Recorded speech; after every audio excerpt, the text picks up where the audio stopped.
Hello, Patrick. I'm delighted to be having a second chat with you, joined this time by my mate Steve Evans. Hiya, Paddy. Good to meet you for the first time. I obviously wasn't around for the last one for whatever reason, but I believe you're in Dublin across the water there and a fellow Red. So that's good news. What's it like in Dublin today anyway? Well, I actually left Dublin Oh, and I'm living in Kerry now. all right. Which is, I suppose, on the map, it's kind of like Cornwall or Devon, that part of Ireland. Oh, yeah. So Okay, the sunny that's cool. southwest, although it's always raining.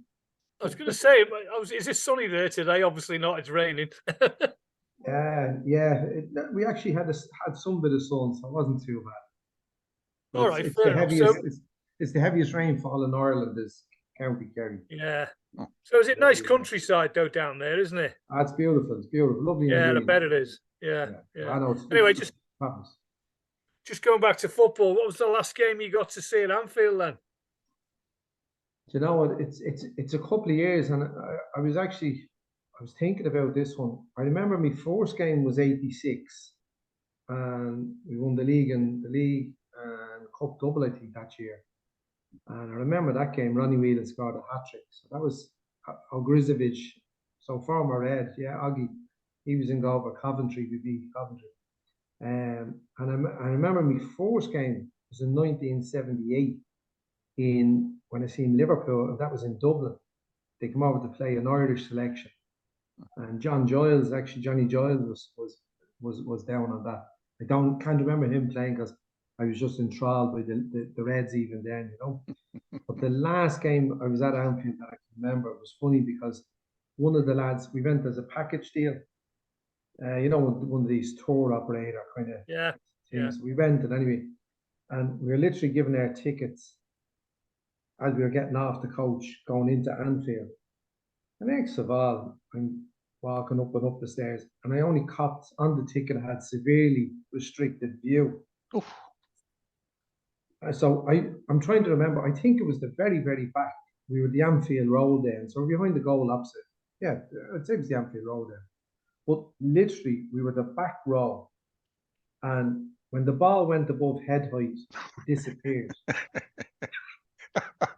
And you couldn't see it. Like, we were standing on the back seat, holding onto the RSJ, trying to lean forward. It was ridiculous. I mean, they should never have been sold. Yeah. But what made matters worse is after the game, I asked the other lads, what was their tickets like? Brilliant tickets. But one of the fellas that was given the ticket had no interest in football whatsoever, right? Yeah. And he had this fantastic seat. I'm trying to think where we were playing Chelsea. It was a top game, And this lad, no interest. And he was up and out of the seat, in the seat, out of the seat, driving this our lad mad that was sitting beside him. So then he decided he wanted to have a cigarette. This is all during the match. So he went to have a cigarette, and he went down to the stewards. And they said, you can't have a cigarette, lad, in here. You have to go outside. Yeah. Well, if you go outside, you mightn't get back in. Yeah. You couldn't get a ticket for this match. And he says, I'll take my chances and I'll go outside. Right? So it gets worse. He goes outside, has a smoke. Next one, he came back with a load of food from the chippy. He decided while he was out having this, and the match is going on. Of course, he comes back in. The match is in the melting pot. He's disturbing everyone trying to get in with his food and the whole lot. And the owl lad is going mad. And he's turned around to the owl lad. Do you want something to eat? And the whole lot. The owl lad says, no, I don't. He's trying to watch the match. So that was grand. And then he says to the owl lad, this is only a couple of years ago. Is Kenny Dalglish playing? Oh, no. Football's obviously, it's a hobby as well, but are you still doing the refereeing? Doing any voluntary refereeing for the FIA? FIA, yeah. Still, yeah. As the man said, I don't get enough abuse at home. So I said that we best not give you the dress away then, just in case you get irate fans and players coming round knocking on your door. Yeah. That's it. Yeah, look, I'm about 10 years at it now. So I took it up I love the game, obviously. And I took it up kind of for the fitness. And, physically it tests you, but mentally it tests you. It's a very, because we don't, unless they're the bigger games, we wouldn't have linesmen or assistant refs, Yeah. So you just have lads, one from each side, that would give the throw-ins, but the offsides is all on you, you know. And that can be difficult because you're trying to run diagonally, you know, from corner flag to corner flag as such. Yeah. And in theory, like if you had linesmen, they'd be covering the other side, you know. So, but the rule of thumb is, if in doubt, give it out. So it's better to give a dodgy offside than a bad goal from an offside. Okay. So that's it. So yeah, but it's definitely testing. Yeah, I did a bit of refereeing in the 90s and 2000s. Well, about 12 years worth of it until I did me back in Cheshire FA. Yeah. So I know what it's like. Yeah. But mentally, you know, and as a man says, you're on your own. You know, nobody loves you. No, true, don't. Everyone hates you unless they're winning 8-0, and then you're busy mates. And then you're the best ref. Yes, it's like you might get paid after the game if you're lucky. Well, one of the rules, and our lad told me, one of the referees was, he says, the golden rule: get paid up front. I was just going to say that, exactly that. I would try and get the money up front because some people might throw it at you.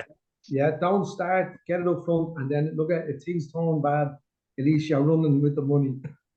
Yeah, it's right, yeah. So moving on to your writers, you were selected by the Irish Writers' Centre in Dublin for their 2022-23 dual membership mentorship program. That's it. So what does that mean? Are you full-time writing now, and what's all that about? No, that was a mouthful to begin with, wasn't it? Yeah, wasn't it? Jesus, no, far from full-time. What it was for emerging writers, and they selected. It was Dublin City Council had funded it, and the Dublin Writers' Centre, based right in the heart of Dublin. I mean, it's a brilliant place. Like literally, I was born around the corner from it in a tenement house, and can you imagine like a kid from where I grew up, and then you moved to flats, council flats around the corner. So can you imagine? I was able to go to that place for a year, and you're looking at these glorious gardens of remembrance to war dead and stuff. Beautiful setup in this period building, and it paid for. It was a far cry from, like, you know, 40 years, 50 years before that, when I was a nipper around the streets locally. You know, as man says, you might have had an arse in your trousers, and now I'm being paid like to write, and we were each assigned a mentor, that specialised in whatever type of writing we were doing. You know, some lads did playwriting, film scripts, romance, whatever your particular genre was or type of writing, your discipline. So that was fantastic. So for a year, I had a chap that I was able to send stuff back and forth, and then we did Zoom calls and stuff. But yeah, I was very lucky. There was only 9 picked that year, so the lies I told must have been good lies. Nice one. But Paddy, the backdrop behind me, Baxter Boys. As you know, I put up my 5-star review on Amazon. An absolutely brilliant read. I laugh out loud. It's sad, funny, tragic. Just a brilliant read. I recommend it to anyone. But for those who haven't read it, remind us of the genre and, without spoilers, what the story's all about. Yeah, I suppose on the surface, it's a dark comedy. Yeah. You know, a bit like, as I said, I would have grown up with the boys from the Blackstuff. Yeah. You know, I was only a small boy, and when we watched it, I thought it was a comedy. I mean, it's not a comedy by any stretch, no. But that kind of ordinary people, there was people I knew on the telly, you know, as in their lives were very similar. Similarly, like the film Kess, Ken Loach directed it. Like, I was looking at these things, and geez, these are real ordinary people with their struggles. And I love comedy, I love dark comedy, but I love trying to tell a story through comedy. And maybe makes the medicine go down easier or something, I don't know. But you can tell, like the Full Monty, prime example as well. Yeah. It's a sad story, but very funny and bad. So that was, I was always attracted to that type of world because it was very similar to the world I lived in. So the Baxter Boys are basically a dysfunctional pub football team, and they're switched. They're end up forced to play in these grounds beside tower blocks in a pretty, I suppose, neglected, impoverished, working class area. And the people in the area have kind of given up. So this team become kind of a lifeline, I suppose. But the players themselves don't want to be there. They think, geez, Christ, these are all hooligans and yahoos and the whole lot. But actually, so they're not perfect lads by any stretch like that. Yeah. You know, they're up to all shenanigans. But I suppose they learn from the people and the people learn from them. And give each other a lift. So darkly comic on the surface, but as you said, there's definitely sadness in it. Well, I think it's in the first couple of pages. There's one scene where one of the lads warming up for the game. He's doing his handstands on the goalpost on the crossbar. He's walking across on his hands. Yeah, yeah, that's just brilliant. Yeah. Like I mean, kind of some of the stories in it are real. You know, we've changed the names. Like it's very funny that when we say posher people, for want of another word, read it, you know, and some people that were a bit more closeted, they read it and said, gee, Mac, you have some imagination. And I'm thinking, this is not imagination, this is only recounting kind of like a documentary. Yeah, and I've actually left a lot of it out because it was too bananas. But yeah, a lot of that stuff happened. But then obviously you're making some of the characters a bit of a caricature of some of them to lighten things up or maybe get a point across a bit quicker. But yeah, there was definitely, like, there's one scene, and without giving away, there's one scene where there's a potential hit. You know, they're going to kill a fella on a football pitch, shoot him, and that really happened in where we grew up. Two lads come across onto a field in a park in broad daylight, and the pillion passenger shot dead one of the players. What the hell? Yeah. So yeah. So like stuff like that has happened. Yeah.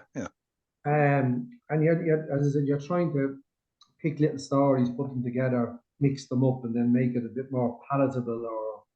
But yeah, real life is definitely stranger than fiction at times. Okay. That's incredible, isn't it? Yeah. So as well as, fiction, and that was some non-fiction in that, obviously, as well then. Yeah. But you've worked on stage plays as well. Sam Who, Irish Hangover, Barfly, Fishy Tale, and Bin Wars. So tell us a little bit about those. How did they out? Yeah, I tell you now, playwriting, I love writing plays.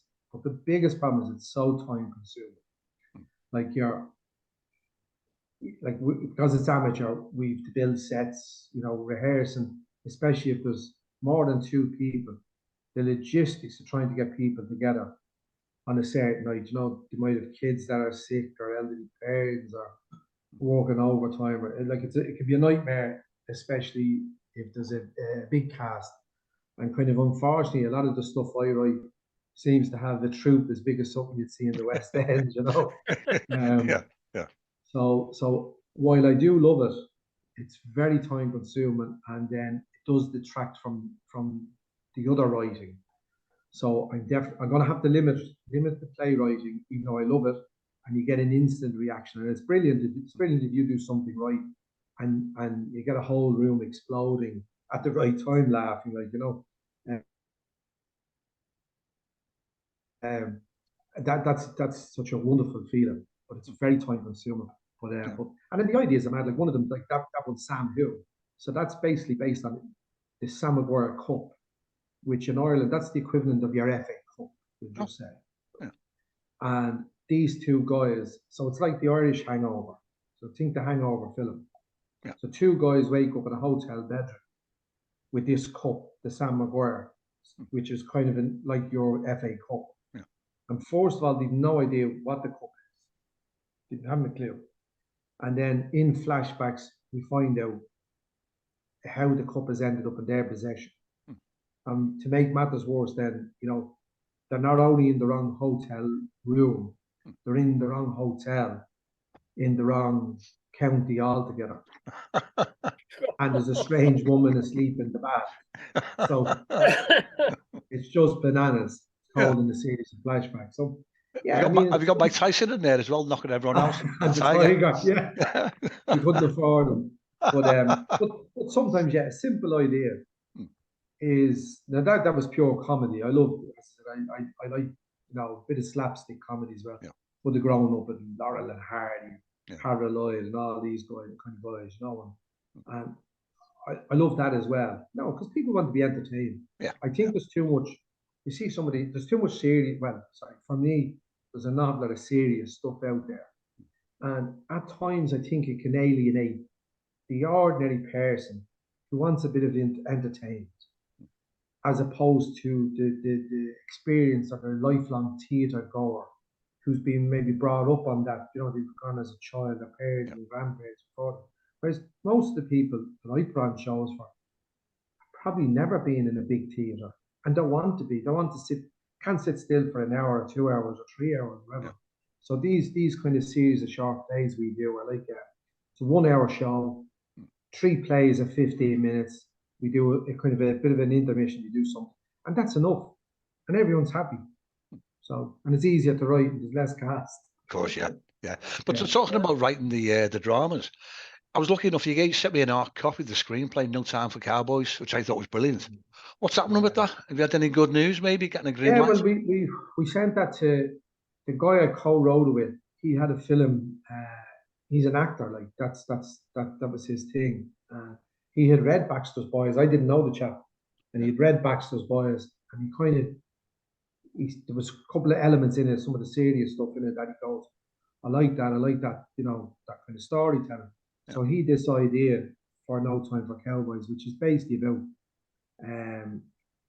a couple breaking up and then parental alienation. So when one parent kind of pits the child against the other parent as things is unraveling and it's horrendous.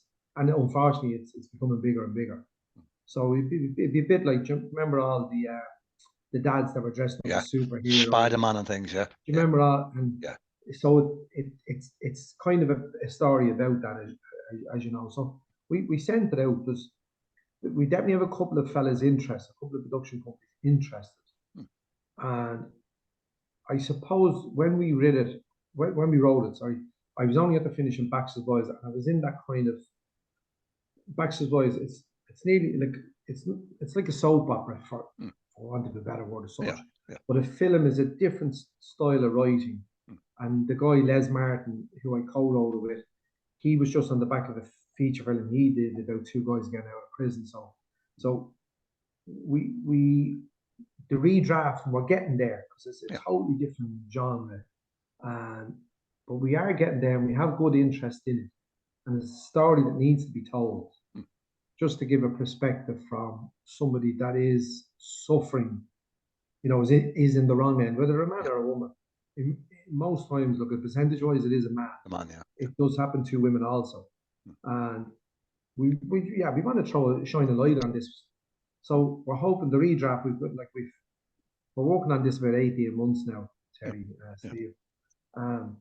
It's definitely improving every time we go at it. So from it being a kind of, we had too many characters in it, there was a bit too much humor in it. So we were really, really polishing this diamond. And I think the story is a diamond, you know. I totally agree. It was a good read. I love reading a good screenplay. It's as good as reading a good novel, a well-written screenplay, I find. Yeah. Well, I would have started off with the screenwriting. So everything I write is a visual, you know. Everything I do, like it's, how would I see it? And then the amount of people that read some of the stuff, whether it be short stories or whatever they write, and they say, I could see that on telly, or I could see that on film. But that's how my brain works. That I write for screen. I'm visualizing it as it's, you know, and every step of the way.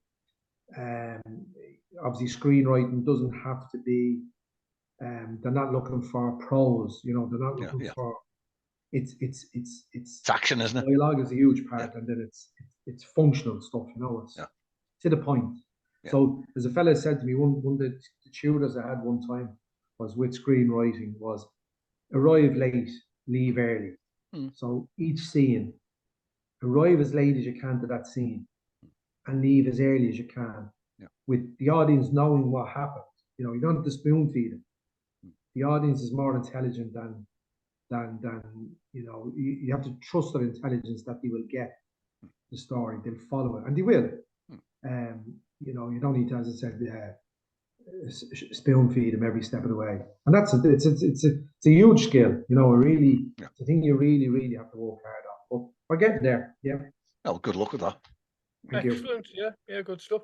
So tell us about your latest novel. Isn't it due out for release soon? Is that when your number's up? Yeah. Publisher, Orla Kelly Publishing. Is that your publisher? Yeah. Orla Kelly, yeah, lovely woman. Yeah. All right. She's based in the southwest of Ireland as well. Yeah. You wouldn't believe it. I wrote this story about 20 years ago. Oh, wow. As a short story. And then I said, you know, this will make a good film. So I wrote a screenplay. I was attending the place called Film Base, the screenwriting courses and stuff.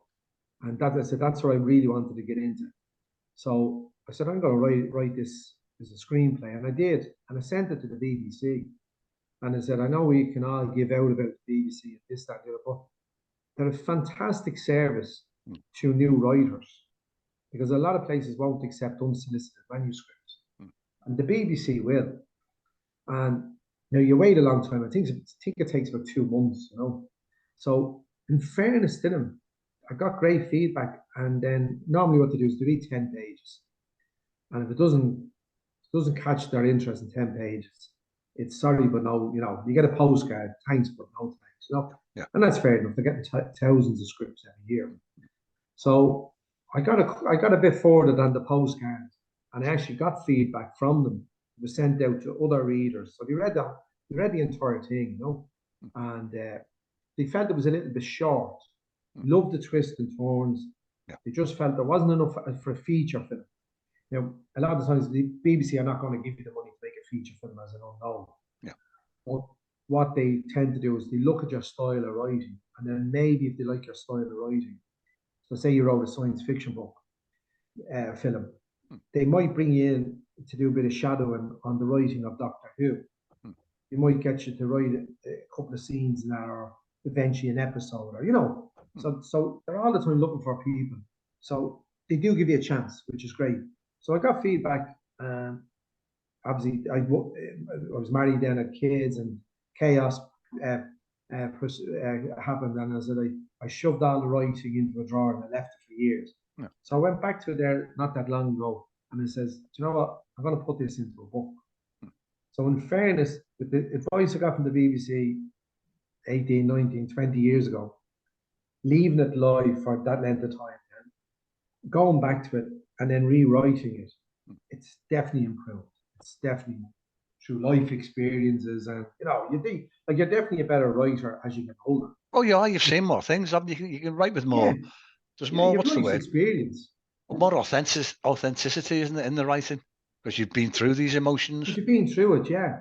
And as I said, then you see these characters, you're right. So I said, no, like when your number's up, like the simple premise to it is a guy down on his luck, and he's going to be evicted from his bedsit.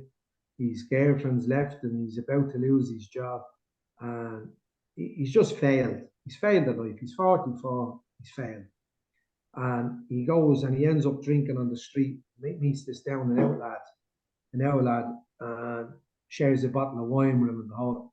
And the owl lad sows the seeds and says to him, why don't you steal a lotto machine or a lottery machine and play it for free? So there you go. That's Yeah. So he wants money, yeah, and he believes money can buy you anything, including love. And his way of getting that money then is a simple, in his mind, is a simple heist insofar as rob the machine, play it for free, collect your check, happy days. But of course, it's not that easy. I know. No way. But I've read this for the second time today. I've read it first time, so I do a speed read. But I took my time over the past few days. and it's at least as good as Baxter Boys for me. It's rich in the language, rich in the comedy. There's a couple of lines that made me laugh out loud. No spoilers here, but there's one scene, you got the police, they're raiding a house, and one of the coppers has got hold of a hammer, and you say, the head on the hammer was nearly as big as a skip. Just the thought of that. Brilliant. Yeah, like it's dark comedy, but it's very sad, like, as well, because like the guy is a kind of a Walter Mitty guy. I don't say that he's on the spectrum of some, but I don't specify because I don't know enough about it. But and he's alone. He's lonely through circumstances, and then we find out his backstory and stuff. And as I said, at 44, he's nothing going for him, and money in his mind seems to be the block to everything. And then I also explore money and greed, because greed comes into it, all these other characters that come in. So as I said, invariably, he has to kidnap the shopkeeper where the lottery machine is, because he can't take the lottery machine out of the shop. So it just escalates. It's like, as a man said, a comedy heist caper, but tinged with serious stuff as well. He's as bad as a hatter, like. Oh, it made me go out and buy 2 extra lottery tickets, at reading it. I thought it could be you, isn't that it? Exactly, yeah. And it works both ways. The title, doesn't it? Your numbers up. It could be, someone's about to die, or someone's going to be coming into a lot of, bit of luck. I haven't seen the cover. Oh yeah, brilliant, a nice one.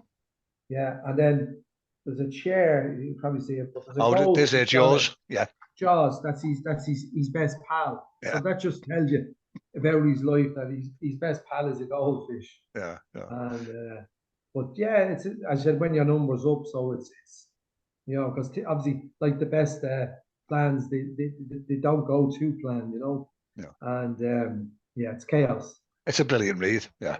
Excellent. So I said, like, the log line is, it's kind of like, I suppose, Misery. Oh yeah. Meets Waking Ned in the Dublin news agents. So we'll see. I'm hoping. Like, I enjoyed writing it. I enjoyed reading it. Certainly did. Yeah. So when's that going to hit the shelves then? The beginning of August, Steve. So at the minute, I'm trying to pull a few strokes here, and I'm hoping to get the launch with the Lord Mayor in Dublin, in the Mansion House. Now, part of that is this free drink, but that's only an aside. Oh, good luck with that. So yeah, the beginning of August. It's gone to the publisher for proof copies, and then I have a couple of journalists lined up to review it. A couple of big shops have agreed to take it. So look, we'll see. I'm hoping, like, on the back of, if someone has read Baxter Boys, they look forward to this, and then some people might have missed Baxter Boys and they might pick up this book and go back to Baxter Boys. So as a fella said to me one time, he said, the best way of selling books is to write more books. Write more books, yeah. I totally agree with that. It's as simple as that. Yeah, that's simple. Yeah, true enough. Yeah.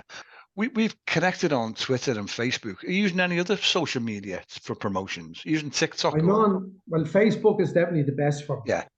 Right, even regards, I don't know whether it's similar age profile, but Facebook's definitely the best. Twitter, I'm there. I've actually made a lot of connections through Twitter. I've got a lot more out of Twitter, in regards to networking and information, finding out stuff. So that has been brilliant. I'm on Instagram. I don't know about Instagram, but all the kids say go on Instagram. My kids, and so I'm on Instagram. And then I got on TikTok. Can you figure it out? Can you get your head around it? No, I can't.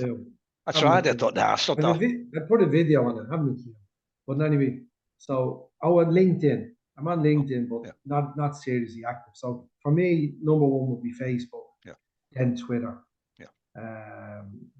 Then Instagram, and the other two are kind of probably non-existent, really.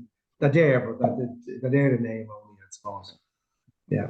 Okay. Yeah. Horses for courses, I suppose. Whatever you think works for you, isn't it? So it's the way it is. Yeah. All right. Well, finally, from me, what advice would you give to someone who came up to you and said, "Paddy, I want to be a writer. What do I do? What's the first thing I should do, or how should I approach it?" Yeah, it's a daunting thing. If you're like us all, the first day we ever said we'd like to write, it's a very daunting thing, and especially from, if you're coming from a background where there's no other writers, if this is kind of like working class areas or people that haven't experienced, a lot of people maybe haven't gone to college, and you just decide, I'd like to write. The biggest thing is just to get pen and paper, just start writing, or laptop, just start writing. And as the man says, write about something you can edit it after. You can't edit a blank page, as they said. So write. The more you write, the better you get. But write for yourself. And, don't be writing thinking, oh, geez, I'm going to write this. This is going to be the next J.K. Rowling, Harry Potter series is going to write. Write for yourself. Pick something you enjoy writing about. It might be just your own family memoir, but start writing something, and something is easier to research than something you don't. And persevere. It takes a lot of perseverance to keep going. But if you're serious about it, like if you want to write just for yourself, that's grand, do it. If you're serious about maybe writing, and maybe writing commercially or whatever, it does take perseverance. You have to be disciplined. It's a marathon, it's not a sprint. There's very few people write the book first time and it's a bestseller. No, it doesn't happen. It takes years and years. But as I said, you must enjoy it. So happy that, enjoy it, keep doing it, and be disciplined. Says the most indisciplined writer. Yeah, it makes sense, doesn't it? Yeah, it's just interesting to get every different author's take on how they feel. Yeah. So thanks for that. Yeah. But Paddy, it looks like time's caught up with us.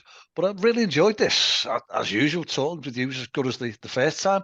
But let's keep in touch as we have been.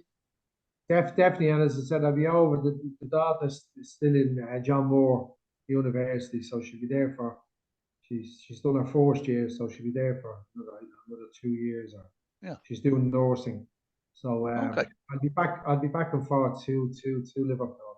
Give us a shout. Yeah, I will. And then I see Steve. The first image you had behind you was the live boards. The last time I was over, we done the tour. We went up the Liver building. I don't know whether you've done the tour. It only started. Absolutely.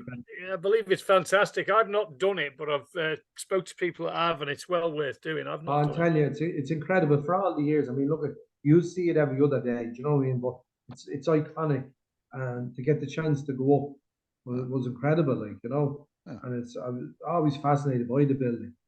And, Steve's normally got that as his background. You've changed it, haven't you, Steve? I changed it halfway through. Because of the background, I was feeling it was like dull. I was really dull, so I brightened it up. And now look at you. You're as bright as anything. What's that behind you? What stadium was? Yeah, that's Anfield. That's the new main stand after it was built. Very good. I wonder will you have to stand on the back of the seats and hang out with the RSJs to see a match? That's really good, that one. That's brilliant. I tell you, that's true. And as I said, the fella says to me, and when did you know something was wrong? I said, there was a fella sitting beside me with dark glasses and a Labrador watching the match.